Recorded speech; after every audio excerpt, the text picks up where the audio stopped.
மதுரைக்காரங்களுக்கு தெரியாது மழைன்னா என்னன்னு, நமக்கு தான் தெரியும். ஒரு பசுமாடு உட்கார்ந்து இருக்கான், அது தான் சாப்பிட்டதெல்லாம் அப்படியே அசை போட்டா. மனுஷன் மனுஷன் எல்லா ரீயூனியனும் எதுக்கு நடக்கும்? எல்லாரும் மகிழ்ச்சியா இருக்காங்களா? நேற்று நினைவுகள் ஒன்றும் கிடையாது. எல்லோ சுடிதார் போட்ட என்னுடைய ஜானு வருமோன்ற கனவுல தான் எல்லாரும் ரீயூனியனுக்கே போறாங்க. இந்த பசுமாட்டு நினைக்குமா நாளைக்கு நான் வந்து ரேவதி மேடமை பார்த்தா ஒரு சல்யூட் வைக்கணும், அந்த கனவுலாம் வருமா? அதுக்கு ஏனென்றால் இந்த இடத்தில் தானே நான் நின்றேன். மகிழ்ச்சியா? மரண வலி, எடுத்து வைத்த அடியில் எல்லாம் வெடிகுண்டு வைத்த நம்முடைய நண்பர்களுடைய துரோகங்கள் நம்மை உறுத்தவில்லை. 3 தலைமுறைகளாக ஒடுக்கப்பட்ட ஒரு இனத்தினுடைய கனவை அந்த பெண் நிறைவேற்றி இருக்கிறார். ஒவ்வொருவருக்கும் நின்று நின்று நின்று நின்று நம்மால் பதில் சொல்ல முடியாது. தோழர்களே, தோழிகளே, கல்யாணம் ஆயிடுச்சு உங்களுக்கு? இல்ல, இது சொல்லாதீங்க. கொஞ்சம் நஞ்சம் கூட பொண்ணு கிடைக்காது, முன்னாடியே பொண்ணு கிடைக்கல. அன்பும் அறிவும் வாய்ந்த நடுவர் அவர்களே, மேடையில் இருக்கின்ற பேச்சாளர் பெருமக்களே, மிகச்சிறப்பாக இந்த மழைக்கு நடுவேயும் இந்த நிகழ்வை ஒருங்கு செய்திருக்கின்ற இந்த புத்தக கண்காட்சியினுடைய மூளையாகவும் இதயமாகவும் இயங்கிக் கொண்டிருக்கின்ற எங்களினுடைய அன்புக்குரிய பப்பாசியினுடைய தலைவர் ஐயா கவிதா சேது சொக்கலிங்கம் அவர்களே, ஏனைய உறுப்பினர்களே, இந்த நிகழ்வுக்கு வந்து எங்களுக்கு பெருமை சேர்த்திருக்கின்ற அன்பான சொந்தங்களே, நண்பர்களே, எல்லாருக்கும் என்னுடைய வணக்கங்கள். வில்லங்கமான அணியிலிருந்து நான் இப்போது பேச வந்திருக்கிறேன். எனக்கு முன்னாலே பேசிய அன்பு தங்கை ரேவதி சுப்புலட்சுமி மதுரையிலேருந்து வந்திருக்காங்க. எனக்கே கொஞ்சம் சந்தேகமா இருந்தது, நடுவரும் அங்கிருந்து வந்ததுனால 2 பேரும் ஏதாவது கூட்டணி அமைச்சிருக்காங்களோ. இது எலெக்ஷன் வருஷம், அதில் எப்படி கூட்டணிகள் அமையலாம், அதில் எனக்கே கொஞ்சம் சந்தேகமா இருந்தது. ரேவதி வந்து அவங்களுக்கு தெரியாது, மதுரைக்காரங்களுக்கு தெரியாது மழைன்னா என்னன்னு, நமக்கு தான் தெரியும். நீங்க தான் மொத்த குத்தக, நீங்க தூத்துக்குடி, திருநெல்வேலி. டிசம்பர் 4, 5 அந்த நாளை நினைக்கிறப்போ நமக்கு ரொம்ப சந்தோஷமா இருக்கா? ஒரு நல்ல நினைவு இருக்கா அந்த நாளை பத்தி நமக்கு? நாம மறக்க விரும்புகிற நாட்கள் என்று நம் ஒவ்வொருவரின் வாழ்க்கையிலும் அநேக நாட்கள் உண்டு. நினைக்கவே எனக்கு இஷ்டம் இல்லை என்பது போன்ற நாட்கள் அது. அவங்களுக்கு அது தெரியாதனால சொல்றாங்க, எல்லா நாளுமே நினைவு அவங்களுக்கு ரொம்ப மகிழ்ச்சியா இருக்குமா. ரேவதி இன்னைக்கு பேசுறது முழுக்க ஜூலேருந்தே வந்து பேசியிருக்காங்க. வர வெளியில வண்டலூர்ல இறங்கி நின்னாங்க, இறக்கி விட்டாங்க போல இருக்காங்க. ஒரு பசுமாடு உட்கார்ந்து இருக்கான், அது தான் சாப்பிட்டதெல்லாம் அப்படியே அசை போட்டா. மனுஷன் மனுஷன் அதை கூர்ந்து கவனிச்சிருக்காங்க. அது எவ்வளவு ஒரு துணை முதல்வருக்கு எவ்வளவு நேரம் இருக்குன்னு பாருங்க. ஏமா அவங்களுக்குலாம் காலேஜில் வேலை கிடையாது, வயலுக்கு உறங்குறாங்க. அதுக்கு அடுத்த நிலையில ஏன் மனிதன் இருக்கா? அப்போ விலங்குகளால் கனவு காண முடியாது, அது மனிதனுக்கு மாத்திரமே கொடுக்கப்பட்டிருக்கிற மாபெரும் வரம். இந்த பசுமாட்டு நினைக்குமா நாளைக்கு நான் வந்து ரேவதி மேடமை பார்த்தா ஒரு சல்யூட் வைக்கணும், அந்த கனவுலாம் வருமா? அதுக்கு தெரிஞ்ச ஒரே ஒரு விஷயம் அசை போடுதல் தான். அப்போ விலங்குகளில் இருந்து ஒரு அறிவு அதிகம் பெற்ற 6ஆம் அறிவு பெருசையாக நாம் இருக்கிறோம் என்றால் அதுக்கு நமக்கு இருக்கிற வித்தியாசமே அதுதான். இது கூட தெரியல, ஒரு பேராசிரியர், ஒரு துணை முதல்வர்,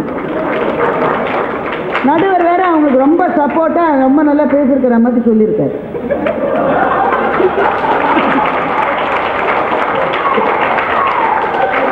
என்னடா என் பக்கம் திரும்பலையேன்னு பார்த்தேன், இப்பதான் பட்டிமன்றம் சூடு பிடிச்சிருக்கு. நினைவில் காடுள்ள மிருகத்தை பழக்க முடியாது. அருமையான கவிதையை ரேவதி சொன்னார், அவருக்கு என்னுடைய வாழ்த்துக்கள். மிருகங்கள் தான் பழக்கப்பட வேண்டியவை, மனிதன் மற்றவர்கள் போய் போய் பழக்கப்பட்ட பாதையிலிருந்து புது பாதைகளை உருவாக்கக்கூடிய சக்தி மனிதனுக்கு இருக்கிறது என்றால் அது அவனுடைய கனவுகளால் மாத்திரமே சாத்தியம் என்பதை ரேவதி எப்படி நீங்கள் மறந்து போனீர்கள்? ரேவதி பேசும்போது சொல்றாங்க, கண்ணதாசன் சொன்னார் காதலியை நினைப்பது சுகம். கண்ணதாசன் நீங்க சொல்லவே கூடாது. கனவுகளே கனவுகளே காலமெல்லாம் வாரீரோ, நினைவுகளே நினைவுகளே நின்று போக மாட்டீரோன்னு அதே கண்ணதாசன் எழுதினத மாதிரி உங்க படிகள். நிம்மதியை தாரீரோ. கனவுகளை கனவுகளை காலமெல்லாம் வாரீரோன்னு சொன்னாரோ இல்லையா? சொன்னார். அவர் சொன்னாரோ இல்லையா? நீங்க சொல்லியிருக்கீங்க. பேசினாலும் பொருத்தமா பேசணுங்க. மதுரைக்காரங்க ரொம்ப நல்ல. அதை மட்டும் விட்டுருக்கமா, ரேவதியை பத்தி மட்டும் பேசுங்க சார். ஒரு 60ஆம் கல்யாணம் நடந்திருக்கு சார். சரி. இவங்க அதை வந்து விழா வரையும் சொல்றாங்க. அதாவது பசுமாடு அசை போட்ட மாதிரி அந்த ரேஞ்சில் கஷ்டமா இருந்தது சார். அந்த பாட்டி வலது கால் எது இடது கால் எதுன்னு தெரியாத ஒரு பாட்டி. ஜம்ப் எல்லாருமே வலது கால் தானே சொல்லுவாங்க. சில பேர் மாற்றி மாற்றி சொன்னாங்களாம். எப்பவுமே வலது கால் தான். ஆனால் இந்த பாட்டிக்கு தன்னுடைய வலது கால் எதுன்னு தனக்கே தெரியல, ஜம்ப் பண்ணிருக்கு. அந்த தாத்தாவுக்கு பொரிய அக்னியில் பொண்ணுங்கெல்லாம் வாயில் போட்டிருக்கு. இவ்வளவு கூறு கேட்ட 2 பேர் 60ஆம் கல்யாணத்தில் சந்தோஷமா இருந்தாங்கன்னா அது என்னது கூறு கேட்டது? ஆமா, உங்களுக்கு 60ஆம் கல்யாணம் தேவையா? இல்ல, சுத்தி இருக்கிறவங்க பூரா சந்தோஷமா இருந்திருக்காங்க. சுத்தி இருக்கிறவங்க எல்லாம் யாரு? வயதில் சின்னவங்க, இளைஞர்கள். அவங்களும் சந்தோஷமா தான் இருப்பாங்க. இப்படிப்பட்ட தாத்தா பாட்டியே நல்லா இருக்கும் போது நாளைக்கு நாம எப்படி கிடைச்சாலும் நாளைய கனவு தான் அவங்க சந்தோஷமாக்கி இருக்காங்க. அப்புறம் அவங்க பயோகிராஃபிஸை பத்தி ரேவதி சொன்னது ரொம்ப நல்ல பாயிண்ட். இந்த இவ்வளவு கடைகளில் எத்தனை பேர் வந்து தன்னுடைய வாழ்க்கை வரலாற்றை எழுதி இருக்கிறார். அதெல்லாம் நேற்றைய நினைவுகள் தானே. ஏன் வந்து எந்த புத்தகமும் விற்பனை ஆவதை விட வாழ்க்கை வரலாறு புத்தகங்கள் ஏன் அதிகமாக விற்பனை ஆகின்றது? புத்தக கண்காட்சி. எப்பவுமே பொன்னியின் செல்வன் தான் மிக அதிகமாக விற்பனை ஆகும். அதற்கு அடுத்த இடத்துல நீங்க வைத்து பார்க்கிற போது வாழ்க்கை வரலாறு ஏன் அது வாங்கி படிக்கிறோம் சொல்லுங்க. நீங்க சொல்லுங்க, எத்தனையோ இளைஞர்கள் தான் அதிகமாக வாங்குறாங்க. ஏன்? அந்த வாழ்க்கைகளை படிக்கிற போது நாளைக்கு என்னுடைய வாழ்க்கையிலும் பெரும் மலர்ச்சி வரும் என்ற கனவுக்கு அது உரமாகிறது. உங்கள் நினைவுகளுக்கே மரியாதை எப்போதென்றால் அது கனவுகளுக்கு உரமாகிற போதுதான் அந்த நினைவுகளுக்கு மரியாதை என்று சொன்னால் எது நினைவு பெருசா கனவு பெருசா? என்னங்க பின்னாடி ஏதாவது பிரச்சனையா? இல்லம்மா. சரி, தெய்வானை இன்னைக்கு ரொம்ப ரொம்ப நல்லா பேசினாங்க. அபாரமான பேச்சு. ஆரம்பிக்கிற போதே ஒன்று சொன்னாங்க, நுங்கு வண்டி ஓட்டுபவர் தன் வண்டிக்கு தானே ராஜா என்று பேச்சை ஆரம்பித்தார். எந்த ராஜாவை சொன்னாருன்னு எனக்கு புரியும். நான் தான் இல்லைன்னு சொல்லிட்டேன். நினைவு இல்லம் உண்டு, நினைவு மண்டபம் உண்டு, அப்படி கனவு இல்லம் என்று ஒன்று உண்டா என்று தெய்வானை கேட்டார். ஒவ்வொருவரும் கட்டுகிற வீடே அவர்களுடைய கனவு இல்லம் தான். விளம்பரத்திலே கனவு இல்லம் தானமா போடுறாங்க. தெய்வானை உங்களுக்கு தெரியுமா, ஒரு வீடு என்பது ஒரு கனவுங்க. ஆரம்பிக்கிற போது ஒரு சின்ன போர்ஷன்ல தான் அந்த வாழ்க்கையை ஆரம்பிப்போம். அது மேலே இருந்து தண்ணி கொட்டு மழை பெஞ்சாக்க, அதுவும் கிரவுண்ட் ஃப்ளோர் இருந்தால் சென்னையில் சொல்லவே வேணாம். உடனே மனசில் அடுத்த மழைக்குள்ள நம்ம இந்த மாதிரி கஷ்டப்படாத ஒரு வீட்டுக்கு போகணும்னு நினைக்கிறோம்பா. ஒவ்வொருவரினுடைய வீடே கனவு இல்லம் தான் தெய்வானி. மழை பெய்கிற வரைக்கும் தெய்வானி சொல்றாங்க ரீயூனியன்னா ரொம்ப சந்தோஷமா இருக்கான். இந்த 96 படம் வந்த பிறகு நாங்கள் எல்லாரும் கேட்டு போனாங்க. அது மட்டும் ஒரு ரீயூனியனும் கிடையாது. எல்லா ரீயூனியனும் எதுக்கு நடங்க? எல்லாரும் மகிழ்ச்சியா இருக்காங்களா? நேற்று நினைவுகள் ஒன்றும் கிடையாது. எல்லோ சுடிதார் போட்ட என்னுடைய ஜானு வருமோன்ற கனவுல தான் எல்லாரும் ரீயூனியனுக்கே போறாங்க. அதுவே ஒரு கனவு தான். எல்லாரும் காலேஜ்லயுமா எல்லோ சுடிதார் இருக்கு. அந்த படத்தை பார்த்து எல்லாரும் வாங்கிட்டோம்ல. தெய்வானை சொல்றாங்க, நீங்க நல்ல ஆரோக்கியமா இருக்கணும் தெய்வானை. என் தங்க நல்லா இருக்கணும்னு தான் என்னுடைய பிரார்த்தனை. நான் திடீர்னு மயங்கிட்டேன். அவங்க சொன்னதுதான் நான் சொல்றேன், நானும் சொல்லுறேன். திடீர்னு மயங்கி விழுந்துட்டேன். உடனே எழுப்பி அவங்க கேட்பாங்களா? தெய்வானை சொல்ல, நான் யார், என்னுடைய அட்ரஸ் என்ன அப்படின்னு நான் சொல்லணும். நான் சொல்ல 10 வருஷம் கழிச்சு நான் பெரிய ஆளாவேன்னா என்னை ஹாஸ்பிட்டலில் சேர்த்துருவாங்க. இதுதான் புத்திசாலித்தனமான பேச்சு என்பது. மயங்கி விழுந்த பிறகு எழுந்து உங்களுக்கு கான்சியஸ்னஸ் இருக்கான்னு பார்ப்பாங்க, உணர்வு இருப்பான்னு பார்ப்பாங்க. நினைவு வேறு, கான்சியஸ்னஸ் வேறு. Memory is different from consciousness. இது தெரியாம அவங்க வந்து நம்மளை குழப்புறாங்க அவங்க தெய்வானி. ஆனால் அப்படி ஒரு வேளை மயங்கி விழுந்துச்சுன்னு வச்சுக்கோங்க. என் தங்கச்சி தெய்வானை எழுந்துட்டாங்க, வீட்டுக்கு போயிட்டாங்க. முதல்ல தெய்வானியோட மனசுல என்ன வரும்? அதுக்கு 2 வயசுல பாப்பா இருக்கு தெய்வானிக்கு. அந்த குழந்தைய பார்த்துட்டு தெய்வானை நினைப்பாங்க, இன்னொரு தடவை நான் இப்படி மயங்கி விழுந்துடக்கூடாது, என் குழந்தைக்காகவாது நான் ஆரோக்கியமாக இருக்கணும் அப்படின்னு நினைப்பாங்கப்பா. அதுவே ஒரு கனவு தான் அந்த தெய்வானை. எதுக்குமா தேவையில்லாத பேச்சு பேசுறீங்க? தெய்வானை பேசுகிற போது சொல்கிறாங்க, தாயின் புடவை தந்தையின் கடிகாரம் இதெல்லாம் நாம் பத்திரமா வச்சுருக்கோம், அந்த நினைவுகள் மகிழ்ச்சியை தரும்னு.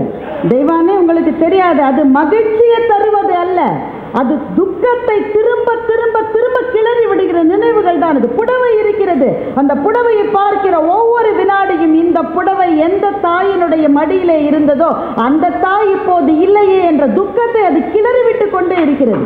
அந்த நினைவுகள் புனிதமானவை, ஆனால் அது இனிமையானவை என்று எப்படி நீங்கள் சொல்லுகிறீர்கள்? எப்படிமா சொல்றீங்க? ஒரு மரணம் என்பது நம்முடைய நினைவு அடுக்கிலே என்றென்றைக்கும் உறைந்து வாழுகிறது.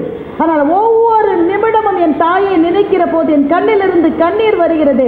அவளோடு வாழ்ந்த நாட்கள் இனி திரும்ப வரவே வராது என்ற கவலை மேகங்களை என் இதயத்துக்குள்ளே நான் தூக்கி சுமக்கிற போது எனக்கு எது நம்பிக்கை தெரிகிறது? என் மகளை பார்க்கிறேன். எங்க அம்மா இல்லாட்ட கூட நீ தாண்டா என்னுடைய அம்மானு என்னுடைய மகளை நான் அணைக்கிறேன் அல்லவா, அந்த நாளைய கனவு தான் தொடர்ந்து வாழ்வதற்கான ஒரு உத்வேகத்தை எனக்கு தருகிறது. என்றால் நினைவுகளில் ரொம்ப ரொம்ப கஷ்டமான நினைவுகள் உண்டு. அதனால்தான் சில சமயம் ராத்திரி தூக்கமே வரலைங்க, ரொம்ப கஷ்டமாக இருக்குது, பழைய நினைவு வந்துகிட்டே இருக்குன்னா டாக்டர் சொல்லுவாங்க அதெல்லாம் மறந்துடுங்க. மறதி ஒரு வரம் என்று எப்போது நாம் சொல்லுகிறோமோ, எப்போது ஒத்துக்கொள்கிறோமோ அப்போதே நினைவுகள் இனிமையை தரும் என்ற அந்த வாதத்தை இந்த அணியில் இருக்கிற 3 பேரை வாபஸ் வாங்கிக்கணும். மறதி நல்லதுன்னு ஏங்க சொல்கிறோம்? சில விஷயத்தெல்லாம் மறந்தாதான் மனுஷன் வாழ முடியும். அப்படி என்றால் சில நினைவுகள் அவ்வளவு கொடுமையானது. எங்கள் நடுவர் அவருடைய புத்தகத்தில் எழுதியிருக்காரு, மதுரையில் அவர் பேச்சாளராக வருவதற்கு முன்னாடி ஒரு வீட்டில் போய் பரீட்சைக்கு கட்டுறதுக்காக 100 ரூபாய் தான் அந்த பணம் அவருக்கு தேவையாக இருந்திருக்கு. அந்த காசு இல்லை இங்கே கையில், 100 ரூபாய் தான்.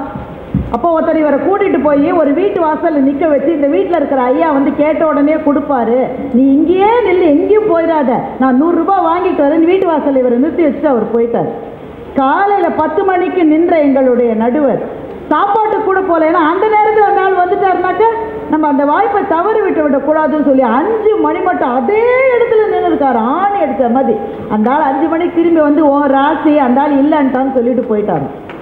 இன்றைக்கும் மதுரைக்கு நாங்கள் போனால் அந்த இடத்தை கிராஸ் பண்ணி போகிற போது எங்கள் நடுவர் அது திருப்பி திருப்பி அந்த இடத்தை பார்த்துட்டு போவார். ஏனென்றால் இந்த இடத்தில் தானே நான் நின்றேன். மகிழ்ச்சியா மரண வலி, சில நினைவுகள் அப்படிப்பட்ட கொடூரமான நினைவுகள், அதை மறக்க வேண்டும் என்று நாம் துடிப்போம், ஆனால் மறக்க முடியாது. ஆனால் அந்த இடத்திலிருந்து மீண்டு வருகிற போது அவருக்கு எது சக்தியை கொடுத்துருக்கோம்?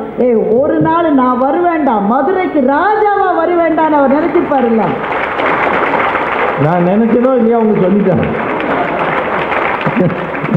கனவுகள் தாங்க வாழ வைக்கும். வாழ்க்கைகள் அவமானங்களால் நிறைந்தவை. இவங்க 3 பேரும் வாழ்க்கை என்பது கடந்து வந்த பாதை முழுக்க பூ தூவி இருக்கிற வண்ணப்பாதை என்பது மாதிரி பேசி நம்மை ஏமாற்றுகிறார்கள். கொஞ்சம் திரும்பி பார்த்தா வாழ்க்கையில் எடுத்து வைத்த அடியில் எல்லாம் வெடிகுண்டு வைத்த நம்முடைய நண்பர்களினுடைய துரோகங்கள் நம்மை உறுத்தவில்லை.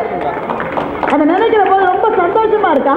என்னுடைய ஃப்ரெண்டு தான் எனக்கு ரொம்ப துரோகம் பண்ண. 3 பேரும் எத்தனை காதல் தோல்விகள் நெஞ்சை கத்தி போல அறுக்கின்றன. அந்த காதல் தோல்விகளை நினைக்கிற போது ரொம்ப மகிழ்ச்சியா இருக்கும் இவங்களுக்கெல்லாம். எத்தனை பிரேக்கப் அப்படி சொன்னாதான் தெரியும்.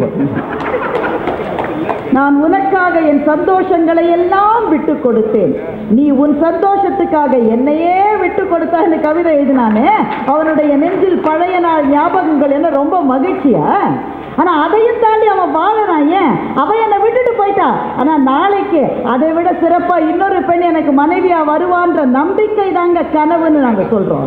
தெய்வானை பேசுகிற போது சொன்னாங்க, நியூசிலாந்துல 21 வயதான அந்த ஒரு சிறு பெண் எம்பியா பதவி ஏற்றிருக்கிறார்கள். அந்த வீடியோவை நீங்க பாருங்க. அந்த மொழி நமக்கு புரியல, அவங்க என்ன சொல்றாங்கன்னு புரியல, ஆனா நமக்குள்ள அப்படிப்பட்ட ஒரு உத்வேகம் வருகிறது. முதன் முறையாக எம்பியாக எலெக்ட் ஆகிருக்கிற 21 வயது பெண் அந்த பார்லிமெண்ட்ல, நியூசிலாண்டினுடைய பார்லிமெண்ட்ல ஒரு 2 நிமிஷம் ஒரு பழங்குடியினருடைய பாடலை பாடுகிறார். மெய் சிலிர்க்கிறது. அது என்ன தெரியுமா? அது நேற்றைய நினைவுன்னு தெய்வானை சொல்றாங்க. அல்ல, 3 தலைமுறைகளாக ஒடுக்கப்பட்ட ஒரு இனத்தினுடைய கனவை அந்த பெண் நிறைவேற்றி இருக்கிறார். ஒடுக்க அவங்க மொழியை பேசிட்டு அவங்க நாட்டில் வாழறாங்க. வெளியிலிருந்து வந்தவர்கள் அவர்களுடைய இனத்தை ஒடுக்கி, அவர்களுடைய மொழியை ஒடுக்கி, அவங்க தலை நிமிர முடியாமல் கண்டவுடனே சுட்டுக் கொண்டிருக்கிறார்கள். ஒளிந்து ஒளிந்து வாழ்ந்த அந்த இனத்திலிருந்து ஒரு பெண் இன்றைக்கு எம்பியா வந்து நிற்கிற போது 3 தலைமுறை கண்ட கனவை அவள் நிறைவேற்றி இருக்கிறாளே, அந்த மகிழ்ச்சியை தான் உலகம் இன்றைக்கு கொண்டாடி கொண்டிருக்கிறது. தெய்வானை மறந்துட்டு பேசுறது. இலக்கியத்தினுடைய படைப்புகள் எல்லாமே எழுத்தாளனுடைய கனவு என்று நான் சொல்லுவேன். 1921 மகாகவி பாரதி பாடுகின்றார், ஆடுவோமே பள்ளு பாடுவோமே ஆனந்த சுதந்திரம் அடைத்து விட்டோம் என்று. 47 கிடைச்ச சுதந்திரத்தை 21 கனவாய் கண்டு பாடிய மகாகவியை கொண்டாடி கொண்டிருக்கிற இந்த தலைமுறையில் சந்திர மண்டலத்தியல் கண்டு தெளிவோம் பாரதி 1920 பாடினார். இன்னைக்கு வீர முத்துவேல் அவர்களை தலைவராக கொண்ட சந்திரயான் மிஷன் போகிற போது ஒவ்வொரு இலக்கியவாதியும் ஒரு கனவை இந்த மண்ணிலே விதைத்து விட்டு செல்லுகின்றார். ஐ ஹாவ் எ ட்ரீம் என்று பாடிய மார்ட்டின் லூதர் கிங் ஜூனியர் கருப்பின மக்களுக்கு இழைக்கப்பட்ட கொடுமைகளுக்காக அந்த பாடலை பாடிக்கொண்டு அவர்கள் அமெரிக்காவினுடைய வீதிகளிலே நடந்த போது ஒரு கனவை விதைத்து விட்டு சென்றார். ஒபாமா அமெரிக்காவினுடைய பிரசிடென்டாக வந்த போது அந்த பாடலை மொத்த அமெரிக்காவுமே பாடியது. ஏன்? விதைக்கப்பட்ட கனவு அன்றைக்கு முளைத்து வந்திருக்கிறது. கனவுகள் வைராக்கியமானவை. நாம் படுகிற அவமானங்கள், நம்முடைய வெற்றியை பொறுக்க முடியாதவர்கள், நமக்கு துரோகம் செய்தவர்கள், நீ எல்லாம் பெரிய அளவு வந்துருவனே நான் பார்க்கிறாதே என்று சொன்னவர்கள் அத்தனை பேருக்கும் ஒவ்வொருவருக்கும் நின்று நின்று நின்று நின்று நம்மால் பதில் சொல்ல முடியாது. தோழர்களே, தோழிகளே, அவர்களுக்கு நாம் சொல்லக்கூடிய ஒரே பதில் அவர்கள் முன்னால் உயர்த்து காட்டுவதுதான். அதை கனவு ஒன்றுதான் சாத்தியமாகும். ஒவ்வொரு அறிவியல் கண்டுபிடிப்புக்கும் பின்னாலே ஒரு கனவு தான் இருந்திருக்கிறது.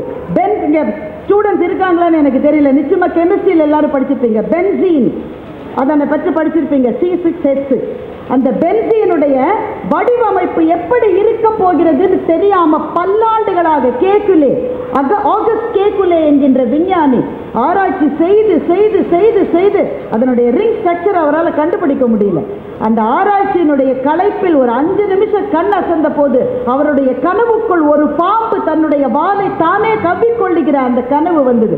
உடனேயே பென்சீன் என்பது வட்ட வடிவமாகத்தான் அதனுடைய ஸ்ட்ரக்சர் இருக்கும் என்று கண்டுபிடித்தார். என்றால் தூங்கும்போது அப்துல் கலாம் அதைத்தான் சொன்னார், தூக்கத்திலே வருவதல்ல கனவு, எது உன்னை தூங்க விடாமல் செய்கிறதோ அதுதான் கனவு என்று சொன்னார். போலியோ இல்லாத உலகமாக கிட்டத்தட்ட இந்த உலகம் ஆகிவிட்டது. ஆனால் நீங்கள் உங்கள் அப்பா அம்மாட்ட கேட்டு பாருங்கள், உங்கள் தாத்தா பாட்டிகிட்ட கேட்டு பாருங்கள்.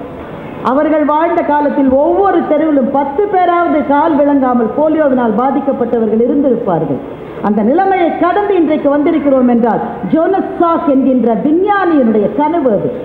கால் கை சரியாக இயங்குகிற மனிதர்கள் மாத்திரமே இந்த உலகத்தில் எதிர்காலத்தில் வாழ்வார்கள் என்பதை தன்னுடைய மிஷன் ஸ்டேட்மெண்டாக கனவாக அவர் எழுதி வைத்து அவர் கண்டுபிடித்ததுதான் போலியோ ட்ராப்.